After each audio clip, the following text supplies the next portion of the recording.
میلاد کے موقع پر جو لوگ گھر کھانا دے جاتے ہیں، نان، حلوہ، بریانی وغیرہ، اس کا کیا کریں؟ واپس کر دیں یا تلف کر دیں؟ کھاؤ کیونکہ غیر اللہ کے نام پر نیاز تو حرام نہیں، غیر اللہ کے نام کی نہیں میرے بھائی، جو لے کے آتا ہے آپ اس سے ذرا پوچھیں یہ کس کے نام کی ہے. اگر وہ کہتا ہے یہ اللہ کے نام کی ہے اور نبی علیہ السلام کی خوشی میں کر رہا ہوں ان کے اصالہ ثواب کے لیے، تو ٹھیک ہے، صدقہ خیرات تو میت کی طرف سے ہو سکتا ہے نا. باقی یہ کہ وہ ایک مخصوص ایام، وہ ایک بدعت والا معاملہ تو ان اعمال کے اوپر ہوگا نا. کھانا فی نفسی حرام نہیں ہوگا، چاہے محرم کا ہو چاہے ربیع الاول کا ہو. اگر اللہ کے نام کہنا وہ کھانا حرام نہیں ہوگا، اسے تلف نہ کریں، بسم اللہ پڑھ کے کھا لیں. کھانے کے بعد آپ اگلے دن ان کو بلا کے بتائیں گے آپ کا کھانا دیکھیں میں نے لے لیا تھا، اللہ کے نام کا تھا، لیکن یہ جس طریقے سے آپ نے دیا یہ طریقہ نبی علیہ السلام سے ثابت نہیں ہے. نبی علیہ السلام کے طریقے یہ ہے کہ آپ نے روزہ رکھ کے میلاد منایا تو آپ پیر کا روزہ رکھا کریں. یہ کوئی طریقہ نہیں ہے کہ آپ ان کو واپس کر دیں یا لے کے اوپر چیروں کاؤں کو ڈال دیں. اگر وہ کہتا ہے یہ ہے جو ہے وہ حسین علیہ السلام کے نام کا ہے تو اس سے پھر آگے پوچھیں کہ یہ حسین علیہ السلام کے نام کا ہے یا ان کے اصالہ ثواب کا ہے. تو وہ یقیناً کہے گا اصالہ ثواب ہے، اللہ کے نام کا ہے، کیونکہ بریلوی، دیوبندی، اہل حدیث، شیعہ سارے مانتے ہیں کہ اللہ کے نام کے علاوہ کسی کی نیاز نہیں ہو سکتی. ٹھیک ہے، وہ تو چیخ چیخ کے اپنی علماء کو اپنی عوام کو سمجھا رہے ہوتے ہیں، لیکن وہ نام ایک چال پڑا ہوا ہے تو وہ کلیریفائی کر لیا کریں. اگر وہ پھر بھی کہتا ہے نہیں یہ اصالہ ثواب نہیں انہی کے نام کی ہے تو ان کو کہیں سر آپ کے علماء نے تو لکھا ہے حرام ہے. میں آپ کو ایک واقعہ اپنا سناتا ہوں، اوریجنل واقعہ.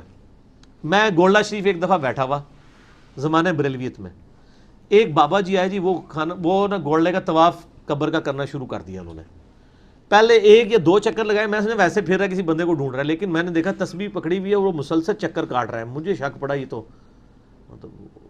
طواف کر رہا ہے. تو میں نے اسے پکڑ لیا، میں نے کہا یار یہ کیا ہے، تم لوگوں نے تو ہمارے بزرگوں کو بدنام کیا ہوا ہے. ہمیں کیا پتہ تھا کہ بزرگوں نے خود بھی اتنا کچھ کیا کہ انہوں نے اپنے آپ کو بدنام کیا ہوا ہے. تو میں نے کہا یہ کیا کر رہے ہو؟ کہتا ہے میں طواف کر رہا ہوں. میں نے کہا یہ تو طواف تو حرام ہے شریعت میں. تو وہ نہیں مان رہا. میں نے اس کو کہا کہ احمد صاحب بریلوی صاحب نے لکھا ہے کہ قبروں کا طواف حرام ہے. کہتا ہے انہوں نے لکھا ہے. میں نے کہا ہاں. پھر وہ رک گیا. تو آپ یہ دیکھ لیں ان لوگوں کا کرائٹیریا کیا ہے.